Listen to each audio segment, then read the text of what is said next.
Hi, I'm Janne Parviainen. I live in Helsinki in Finland. Besides line painting, I also do a lot of things related to art. So I teach oil color painting and I do all color paintings also, and I do graphic novels, and you could say I do lots of art related things in general.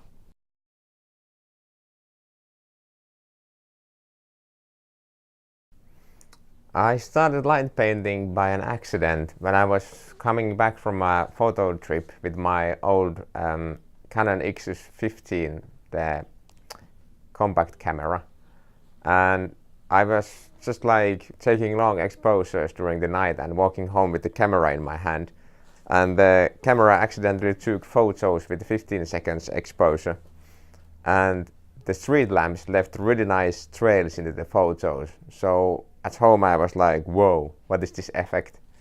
And started doing that kind of stuff with like just like waving the camera in front of the lights. And at some point I decided that maybe I put the camera on tripod or on the table and start moving the lights by myself. And after that I downloaded the photos, uploaded the photos to Flickr, and saw the photos other people had done in the Light Junkies group, and they were really nice. So I was like immediately hooked even more and started buying different kind of lights that I could use. And after a couple of years I actually saved some money to buy a DSLR camera, and after that it was like the whole thing was on another level. Because with the Canon X's it was just like 15 seconds maximum exposure. And after the Canon broke down, I had this Olympus that had only 8 seconds of exposure.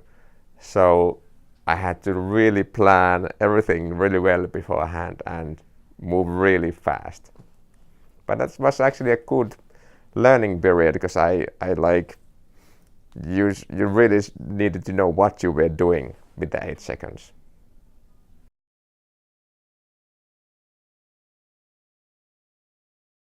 The process I have with making the light paintings is I actually have two different styles. In the other one I do stuff in the studio, and in the studio I usually use props, kind of like this you see in the background. So I usually plan these reasonably well beforehand. I actually like to improvise a lot. So I have some sort of idea what to do, and then I start drawing them on the wall. And usually it turns out to be something really different than I was planning on, because the drawings, they kind of lead somewhere and I just like to follow that. And when I have the drawings ready, I turn off the lights and lit up the drawings, and then continue some parts with light. Like in this part, the light character comes out from that hole drawn with light. And when I'm outside filming, I usually like to improvise, because when you're outside in some location, it's never the way you are planning it to be. So mostly any ideas you have beforehand kind of don't work out there, because of either it's too bright, there's too much light pollution, or just like the props don't work with the idea you had. So improvising is something you have to do, and I really like it also. So just like seeing the overview, what you have there, what kind of props could you use for the photo, and then start planning on some kind of a story for that setup.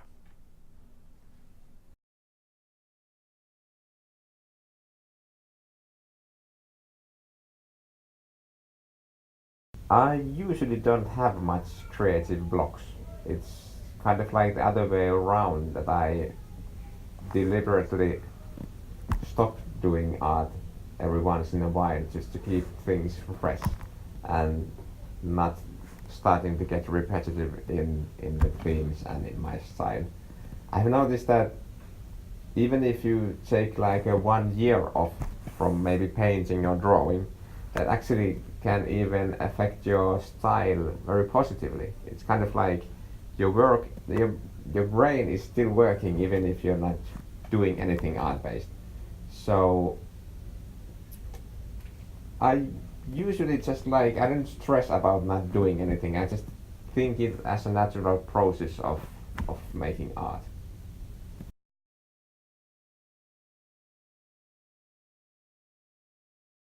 I would say that the good points in being a light painter or an artist is that you have this freedom to yourself, and it actually feels really nice to be able to do just the things you like in your own pace and on your own time. So that is something that is, I think, the most rewarding thing ever.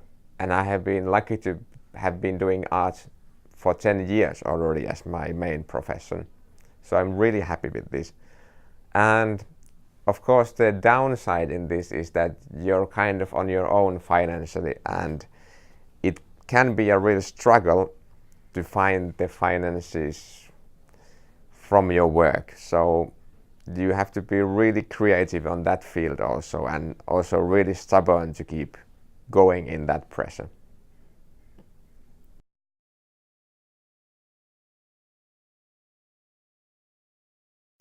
My favorite artist is probably the Dutch artist MC Escher.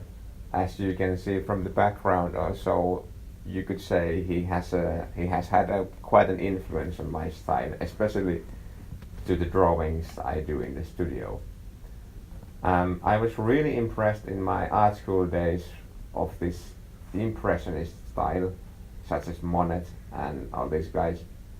And I actually did impressionist paintings for lots of years.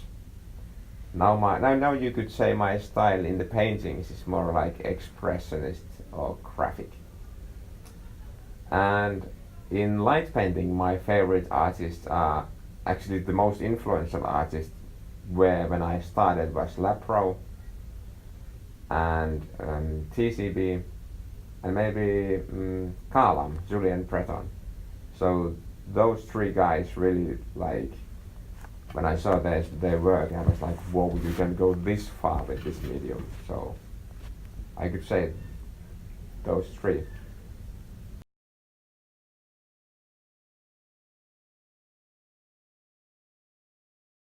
My own favorite artwork must be the Days of Our Lives photo I took.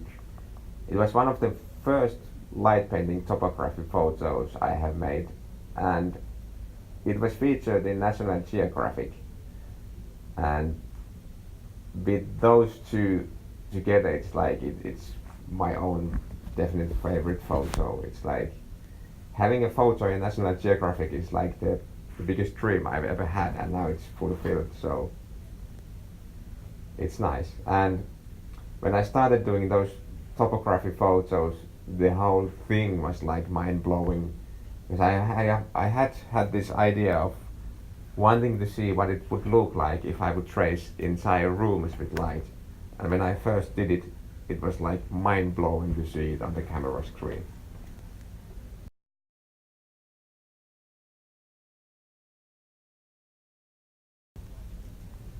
The most important thing for me is the story.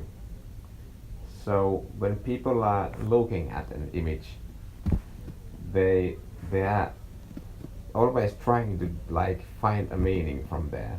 So if it's just cold technique and nothing else, it's lacking the most important thing. So trying to set up your photo so it has a story, something that the viewer can start finding explanations to. So it doesn't have to have much, just something that triggers the mind.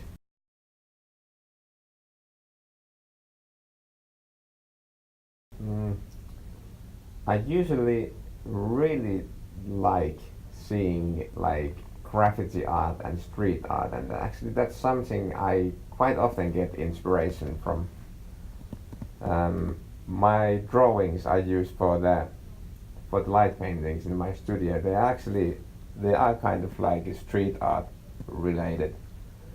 So if I see some kind of interesting shapes or ideas or like forced perspective drawings, that's many times where I have gotten an idea to something.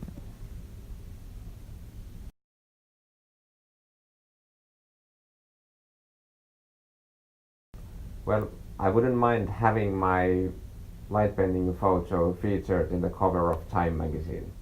That's something that would be really nice. And I'm again starting a new project. I have a new graphic novel coming up that's supposed to be 150 pages long. So that's my goal at the moment, to finish that. And also at the same time maintaining the light painting work, because that's actually a nice change. If you're drawing, it's like really boring and you're alone. So going out doing light painting or at the studio working out with the drawings and light painting, that's a nice, that's something that's my goal at the moment.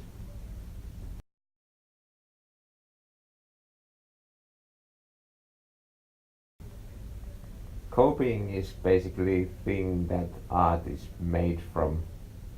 People always like something they see and want to do their own version of that.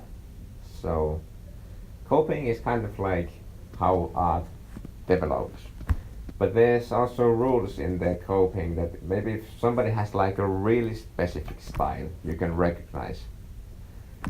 Making like a complete copy of that, like really copying the other style totally, I think that's a bit over the line already. So you have to have some kind of rules or like understanding what you can do and what not. But taking like something from the other arts, just like wanting to try some style, that's totally okay for me.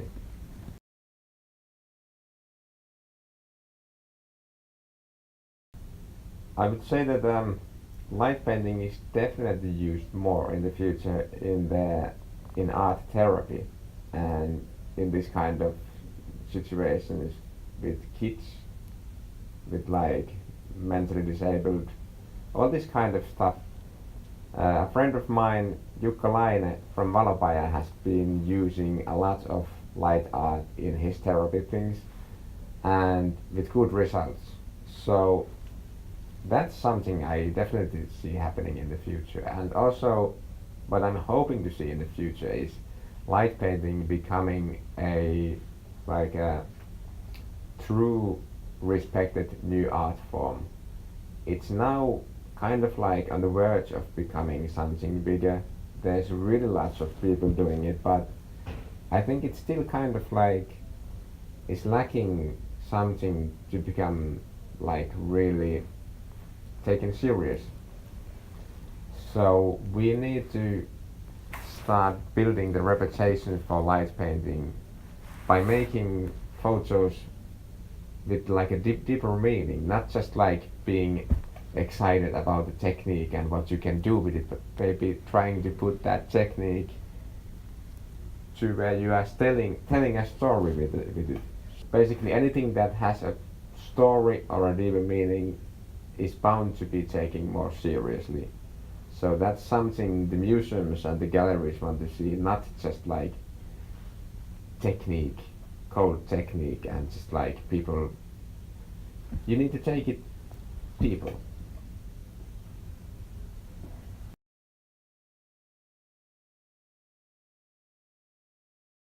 So you have to have a good composition, and also you have to, in light painting, you have to manage the technique really well in order to tell a story. So practice, practice, and practice. Composition, technique, and thinking of how to tell a story.